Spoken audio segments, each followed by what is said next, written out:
Thanks for making it out this morning. This is the first post-COVID, pre-Delta JBL breakfast, so appreciate you being here. We're really excited to jumpstart the program again. For those that are new to Jewish business leaders, the reason we started this is the group is vital for so many reasons, and one of the biggest reasons was to enhance the sense of community here in Omaha. And I think one of the special things we have as a Jewish community is that even when you leave, you're always part of it. And really honored here today to have Jason Itkin come from Houston, Texas to be with us, an Omaha native. There's also many others in the group today that have some from Houston, New York, and other places that are always welcome back or have moved back, and that's really great for Jewish Omaha. So, that's one of the great things about this group is that, it gives us an opportunity to bring people back. And I think everyone's shocked to see what Omaha's turned into and what our business community has turned into also.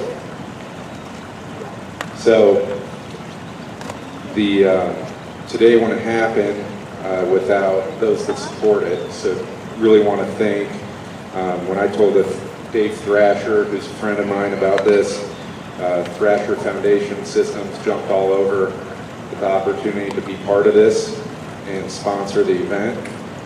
I may have lied and told them that wine would be served, but coffee it is. So again, we're thankful to Thrasher. Thrasher's a family-owned company since 1975 that now serves Nebraska, Iowa, Kansas, Missouri for foundation repair, waterproofing, concrete leveling, many other things. So make sure to call them or check out gothrasher.com. And also, our Platinum annual sponsor, Bridges Trust. We appreciate you sticking with us through the pandemic. Mike App is here today from Bridges, started Maha Music Festival. He's very passionate about community events that bring people together, help make Omaha better, and JBL's goes hand in hand with that. So we appreciate the support. Bridges is also a locally owned wealth management company that just built a new headquarters on 133rd and Dodge. If anyone wants a tour, I'm sure Mike would be happy to coordinate. It's definitely, being in the real estate business, it's definitely one of the coolest office spaces we have here in Omaha. So again, thanks to everyone that made it out today. If you have any ideas for future speakers, Hall of Fame recommendations, please email Steve or myself and, spread the word. So I think, 4 times a year is not a lot to ask for the community to get together, but it's one of the only networking opportunities we have to just see one another, learn about what we're doing in the business world and everything else. So with that, I'll hand it off to Steve. And Jason, thanks again for being here. Thanks, Alex. My name is Steve Levinger, and I am retired. Thank you very much.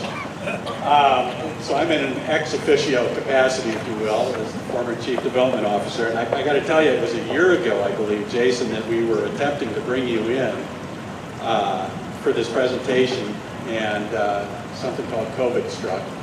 And the good news is we're back at it, and hopefully we can continue to have these Jewish business leaders events on a quarterly basis, and more good, really interesting speakers to come. So it really gives me great pleasure to welcome Jason and your family back to Omaha. It's good to see Phil in a capacity where I'm not dragging one of my daughters in with an ear infection to see you. It's been a long time coming for this, Jason, and we do really appreciate you guys making this special trip from Houston up here. Jason Itkin is one of the leading trial lawyers in the United States. In the last few years, he has won verdicts for individuals in the amounts of $8 billion, $222 million, and $117 million. Add that up. Jason holds the record for the largest jury verdict for an individual in a personal injury case in at least 3 states. He has won over 300 verdicts and settlements of more than $1 million, and he has won victories in courtrooms across the country, having represented clients in all 50 states. Jason's verdicts and settlements have led him to receive many honors and awards, including recognition on various lists of Super Lawyers, Top 40 Under 40, Rising Stars, and others. While honored to be on these lists, his greatest honor was being named as a member of the Inner Circle of Advocates, which is comprised of the top 100 trial lawyers in the United States. Jason was selected to join the Inner Circle before the age of 40, making him the organization's youngest member. He has worked on many of the country's highest profile cases. He represented families who lost their husbands and fathers when the Overhaul cargo ship sank. After the British Petroleum Deepwater Horizon explosion, Jason and his law partner, Kurt Arnold, represented close to a third of the crew members on that case. Jason was an honors graduate from the University of Texas School of Law. He is a proud Burke High School graduate and spent hours at the JCC. In fact, rumor has it, Marcia used to drop Jason and his brothers off and then take off to the golf course. Jason and brothers having the run of this place. And frankly, I'm excited to show you guys around this new Jewish Community Center. We're really, really proud of what we've done here. Jason is married to Keisha Itkin, president of Theorem Vineyards in Napa, California. They have 2 children, Elia, thank you, and Eric. And again, it gives me great pleasure to welcome Jason back to Omaha, and I'm sure after your presentation, you'll have some time for some Q&A. And without further ado, Jason, the floor is all yours.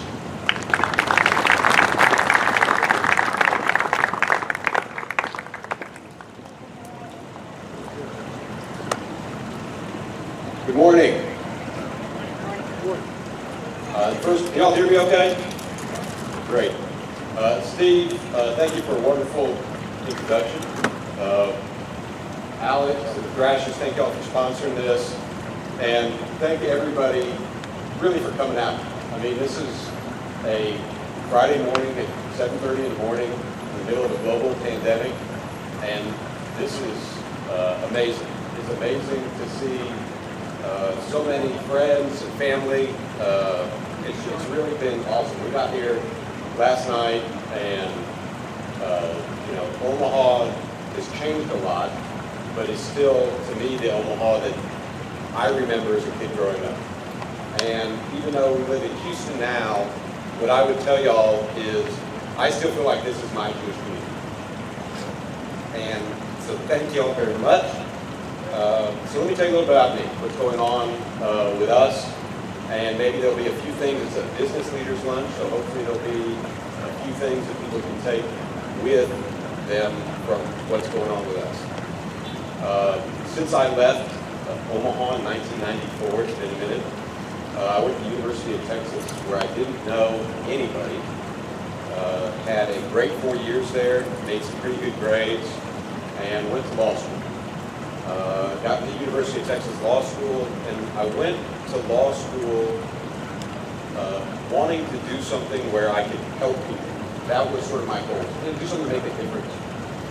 And in law school, I worked pretty hard, made pretty good grades, and the most prestigious job you could get in law school is working at a place called Sussman Company.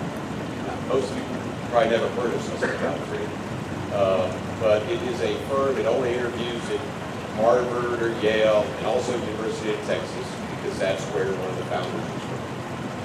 And that was the job that I thought I wanted. It was the most prestigious job, and they paid the best.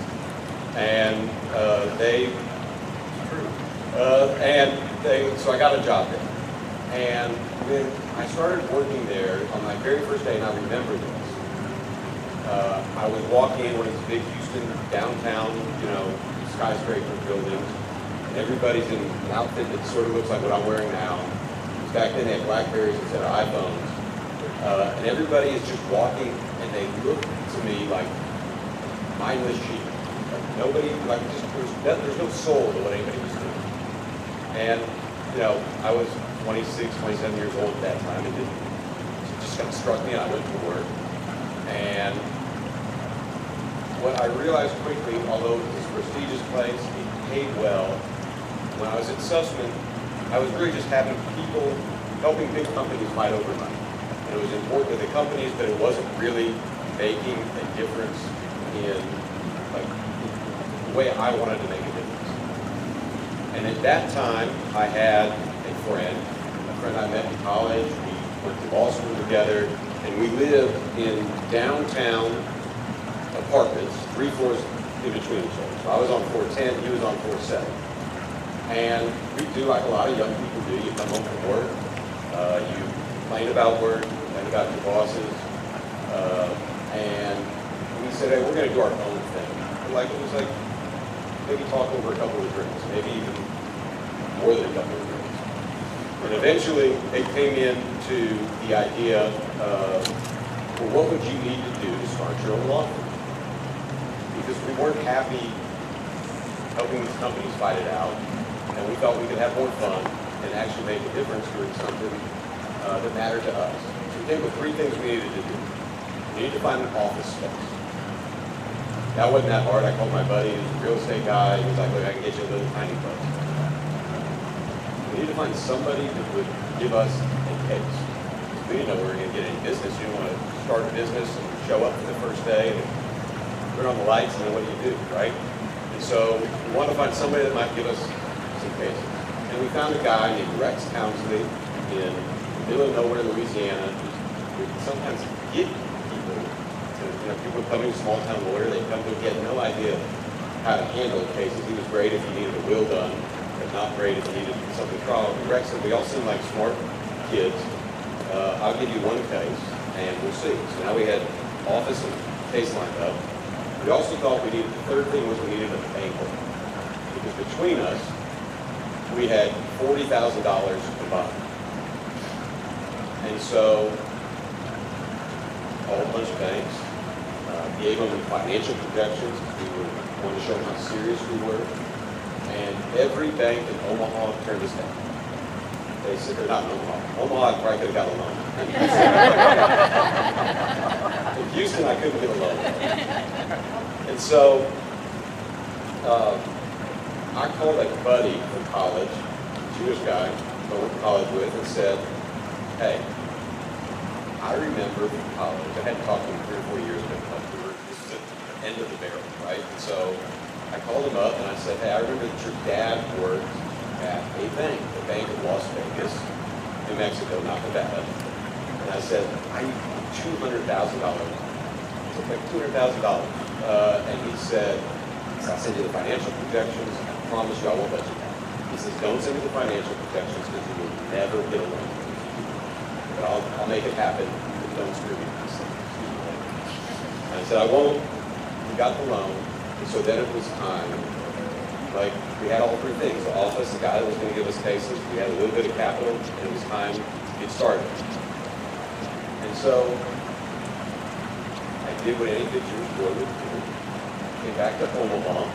My parents still lived. My uncle was there. Figured I'd get a big family gathering, so in case things went bad with my parents. If you know my parents, I'm very proud that I had this job at Sussman Godfrey. It's the best place in the world. There'd be a lot of people there in case things went poorly. I was a little bit nervous. I said, look, I think I'm going to do this thing and start my own business. And I could tell my parents were a little nervous. My uncle was my partner. He was all in favor. He said, let's go. So came back to Houston, we went to my boss, quit, and we started our law firm. And 17 years later, we had, you heard Steve tell you all the success we've had. We're probably in terms of trial law firms in the United States representing people. We're the #1 law firm in the country. And you can have an argument if this is the very best trial lawyer in the country, but I say this kind of humbly, my name comes up a lot. So how did that happen? Right? How does a kid from Omaha, Nebraska, a Jewish kid from Omaha, end up in Texas to do that?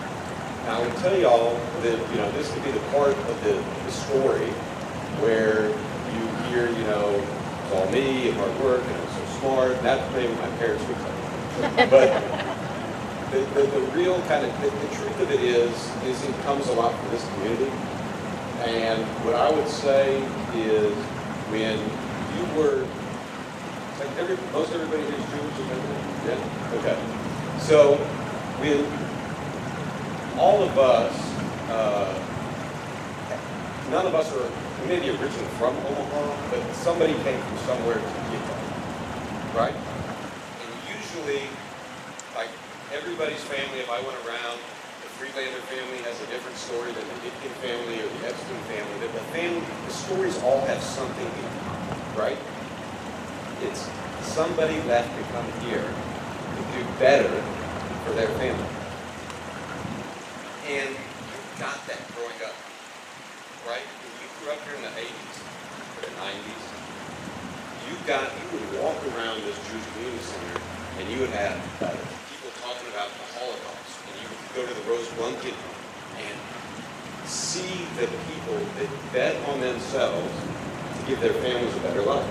And when you look around today at this group of people, like it worked, the gamble worked, right? The people that came before us, like it worked. We are here today, like everybody, you know, we all have things we could do better, it'd be great, but it worked because where they were coming from, it wasn't, for whatever the reason, it wasn't going to work out then. And that is part of why I wanted to start our law firm, was because I wanted to help people, right? And I wanted to improve people's lives, make the world better. And I knew to do it, you had to bet on yourself. And so one thing that I would say, like I wasn't going to do it working with Susman Godfrey or some other big firm. And you get all these, you can pick your industry, you know, but if you look, there are, people are mostly unhappy in their jobs. I love it. But if you kind of ask around, you see people, they're unhappy about one thing or another. And what I would say is, if there's, you know, if somebody here says, I really want to do this, like this is my goal, whatever it may be. I want to start my own company, I want to have my own real estate business. Like, bet on yourself. That was the most important thing that I did to end up where I am. Because, you know, and there's always an excuse not to bet on yourself. I got bills to pay, my kids are young, whatever it may be. Come up with a plan of where you want to be, bet on yourself, and do it. That's the one thing I would say, number one, that the most important part, the hardest part of it is the actual doing. Because there's a lot of talk and not a lot of doing. If you look, and I'll tell you about the law business in just a second. I know there's some lawyers in here. On my part of the law business, anybody here had to hire a lawyer? Yeah, they're expensive, right? Nobody likes paying them. Nobody wants it. But in our business, we work on a contingency. So if we lose, we get paid nothing at all. And we advance all the expenses in litigation. So when I'm fighting, you know, in a case against Johnson & Johnson, or some other, you know, British Petroleum, some other gigantic company, they have unlimited lawyers and unlimited resources, and frankly, unlimited lack in some ways. Not all companies, but some companies lack of evidence. We've had our computers hacked, we had our house broken into. Sometimes I can tell you stories about I had a guy put a hit out on me, thankfully it was a bad hit man, but I wouldn't be here today.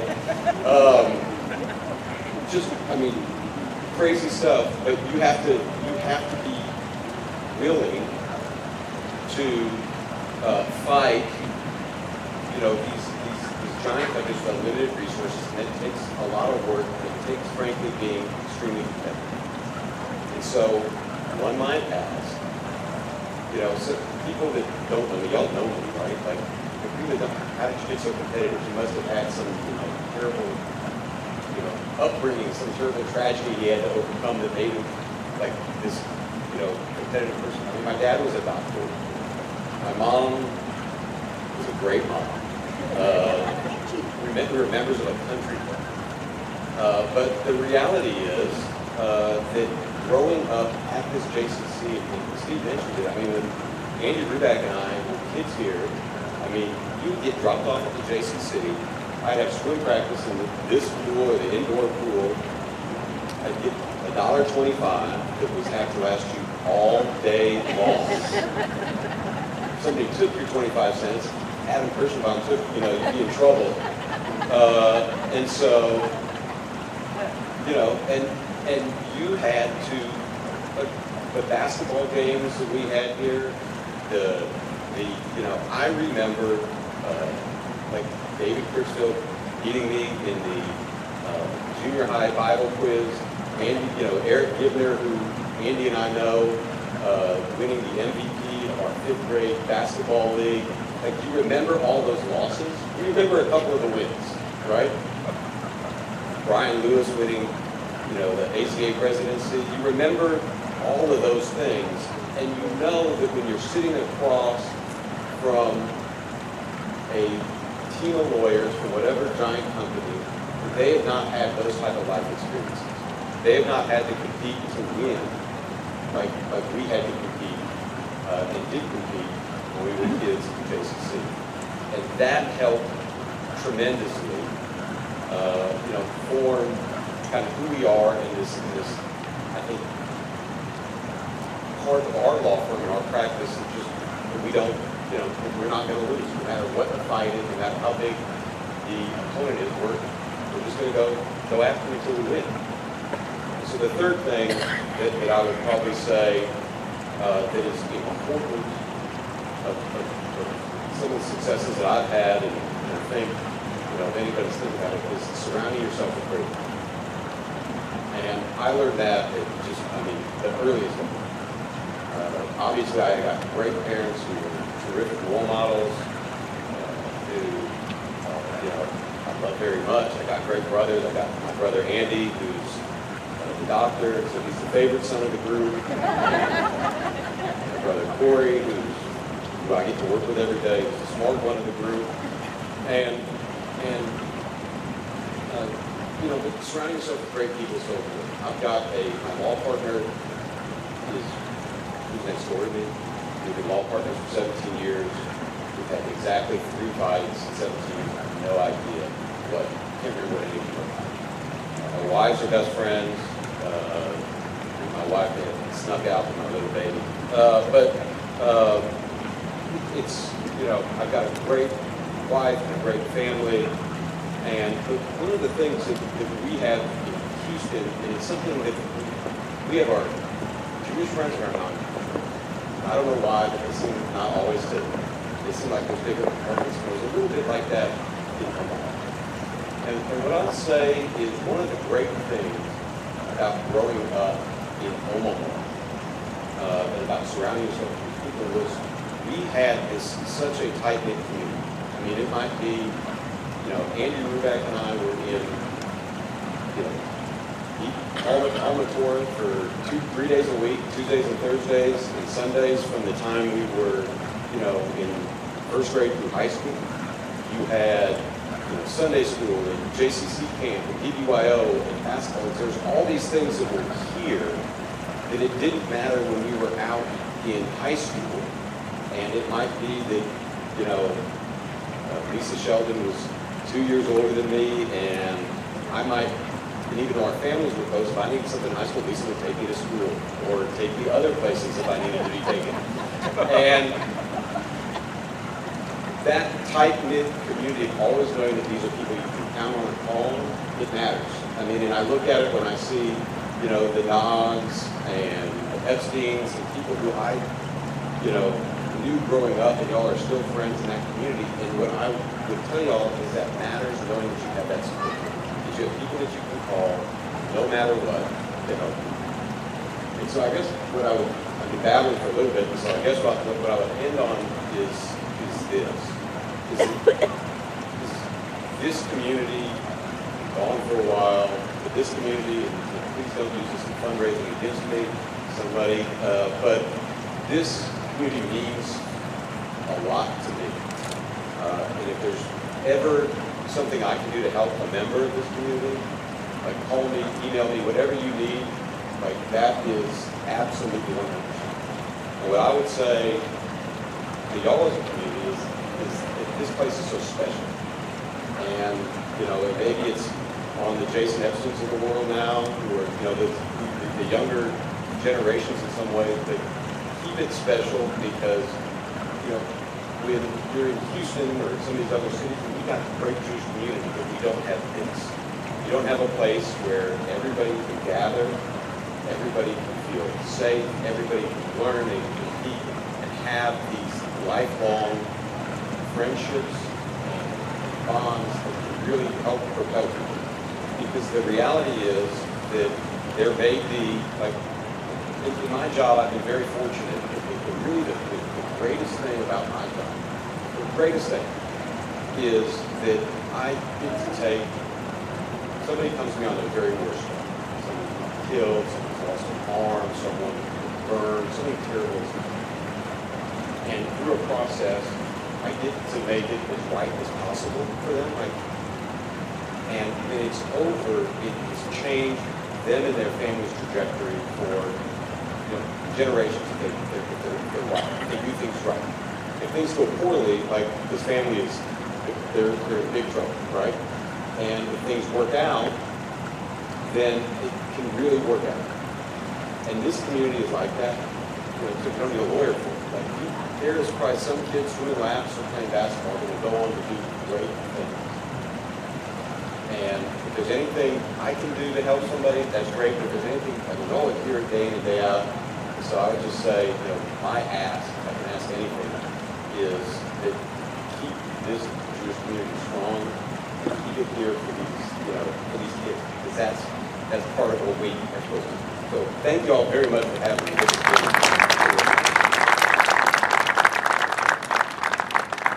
Yeah, okay. Anybody's got any questions? Mr. Rikus. What's your requirement for taking the case? So that's a great question. We take, I mean, the question I think that Carl asked was, what's a requirement for taking a case? Generally speaking, it's got to be someone or something terrible's happened to them. So we're kind of at a threshold. If it's probably less than $1 million case, we're probably not going to take it. But what I would say is we take cases all the time where it's just a righteous cause.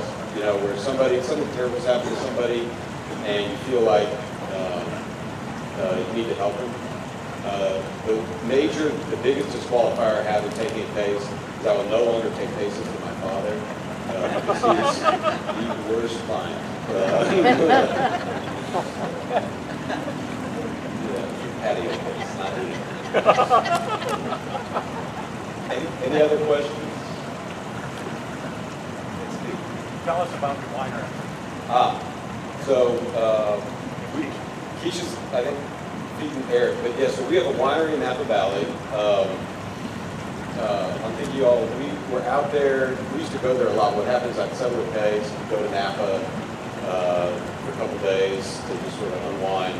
And we were out there and wanted to buy a vacation out there. And when we were there looking at the vacation homes, we found a spot we really liked. And the real estate agent said she could never have a winery. And it was just the way Gracie said it was snotty. I just didn't like it. And I was like, well, where can I have a winery? She's like, right over there, and there's an adjacent parcel. And so the place was in total, disrepair, it was a mess. But we bought that parcel, and Keisha, my wife, is very good at building things, designing things, and she's built a tremendous facility there. And then it turned out that we went and found I didn't like my real estate agent either, but the seller's agent in the parcel we bought, his brother is the top viticulturalist in Napa. He's like, this is an amazing site for grapes. And so we planted that. We then bought the property. They said I couldn't have a winery. We combined the two. And we've got just a terrific partner. We've got a chef who we hired away from French Laundry, who will cook meals for you up there. And I'm biased, but the wines are terrific. And so if anybody ever goes to Napa, let us know, and we'll go out and drink.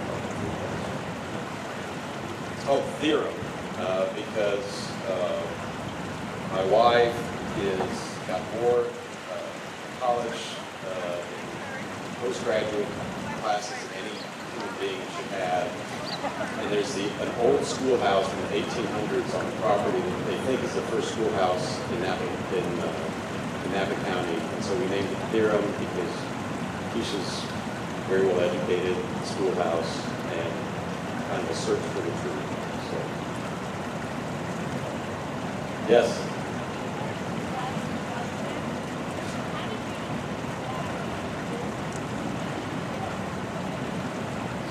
So we kind of decided that we did a lot of things, not all of them worked. So I'm going to start there. We sent letters to everybody in the state bar saying we're open for business. We called all the big-time lawyers who thought they would have a case that didn't meet their qualifications and hoped they would send us cases. None of them did. And so we went and we literally kind of just identified people that we thought might be sources of business. There's a guy, Jim Adler, who was a big advertising lawyer, who's a Jewish guy, so I tried to play the Jewish connection with him. That didn't work till later on, but we literally would drive anywhere in the state and take someone to lunch or dinner and say, and our pitch always was, we were young, we were totally unproven. We had, and give us your worst case. Give us your worst case, give us a chance on it, and if you do a good job, maybe you'll do another. And so we did that and just kind of built the business after that. So we're back.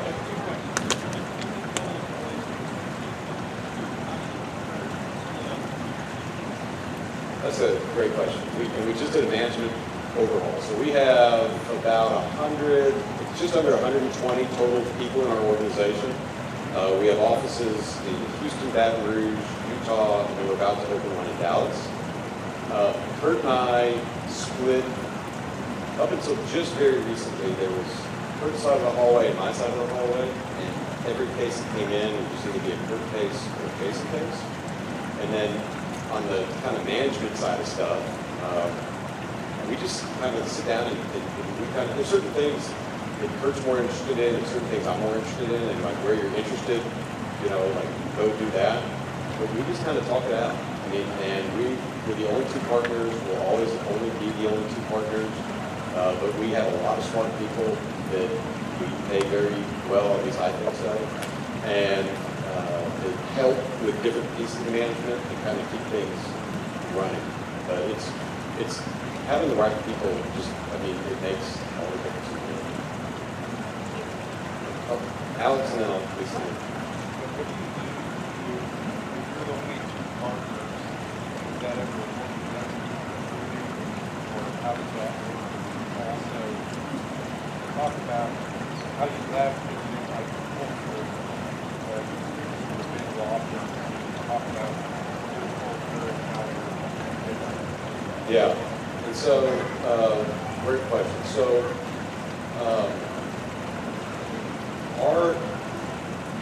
we tell people straight in the beginning that we'll only be the only two partners, but the reality is, and at least when you're recruiting like against kind of bigger companies, like what does it really mean to be a partner and you have like 300 partners? That's not really like a partner is like someone who's got the ability to make a decision, right? And we are very open in our decision-making process, and so Kurt and I are the ultimate, we have veto power, but we include, especially people that have been with us for a while, we include them in that process so that they have ownership in how we make decisions. And we don't give people titles, so you just, right, we're not junior associate or anything, we don't believe in any of that stuff, because the second part is kind of how we do compensation. We pay, and always made it a point, to pay better than anywhere in the competition. And a first-year lawyer at our law firm can make more than a guy that's been there for 10 years, depending on how they perform. There's a weird performance matrix, But our basic mantra is you need to bet on yourself. And if you do a good job and you produce, you actually like win, then you will make more money than anybody else in your even if it's a quote unquote partner somewhere else. And that tends to help in recruiting. People, I mean, some people want to be able to say they're a partner, but most people are happy to be a trial lawyer. So, and our culture is we have a great culture. I mean, I'm the oldest person at our law firm. I'm 45.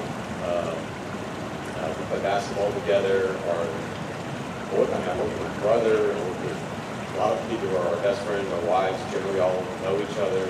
Husbands and wives all know each other. So it's just a good group, you know. And we try to do things socially with each other, and it's good. Jason, tell us a little bit about how this past year in the pandemic has impacted your caseload, your employees, the whole thing. Yeah, it was really hard.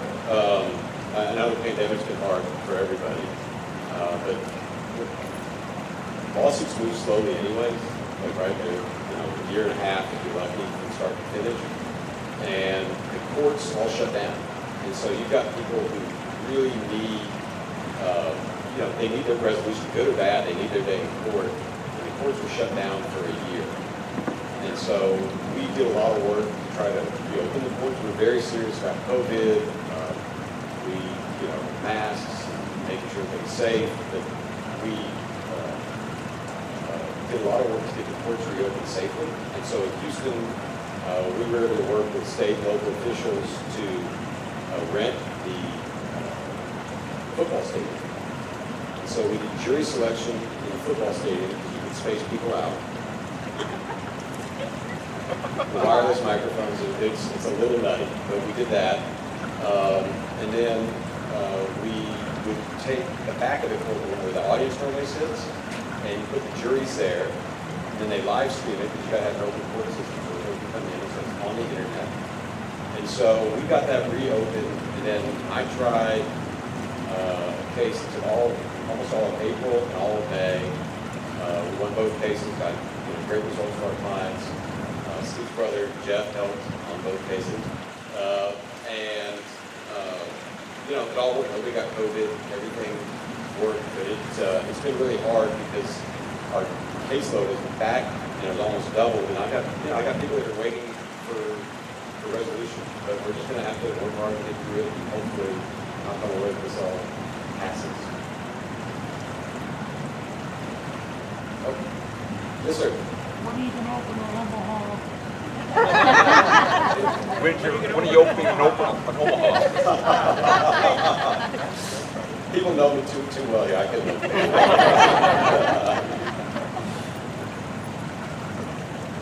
Jason, back to the winery.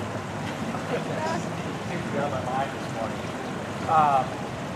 What is climate change? What impact has climate change had on kind of the microclimates within that region? So it's been a goofy last decade. So Napa was in huge drought in 12, 13, 14. Then we got a lot of rain, 15, 16. And now we're in this huge drought again, and the fire issues, which are climate issues, and also some just bad public policy in California. And so we've had, it's hard. It's insurance companies are no longer giving people insurance policies because they're worried about the fire risk. But there's things that are happening right now. PG&E, the utility provider, is going to bury some of the power lines. But it's hard. It's more challenging this year. 2020 is obviously challenging because of all the fires in Napa. But you're able to still make great wine, but you just have to be cognizant. A big issue, and I know Omaha got flooded, it sounds like, a couple of weeks ago or so, but a big issue is just this drought. We are just not getting enough rain, there's not enough water, and as a society, I think we have to be, the gridlock we have, in Congress and otherwise, I think business people are going to have to figure out, probably ways to make make a profit, ways to make, water, electricity, safer and better for all of us, because the climate, get on Earth soon.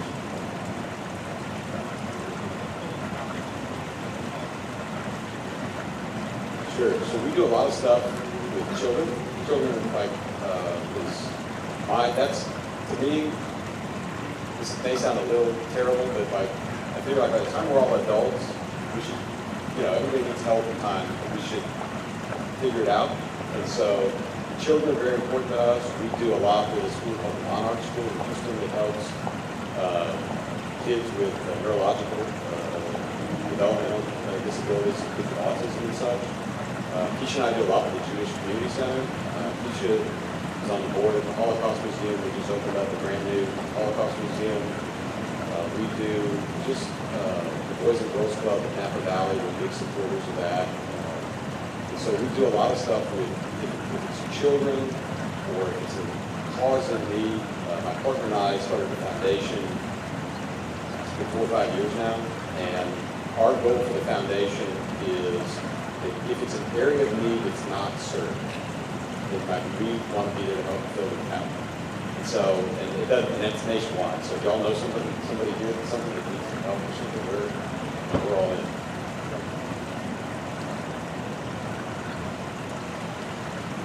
Anything else? Anybody?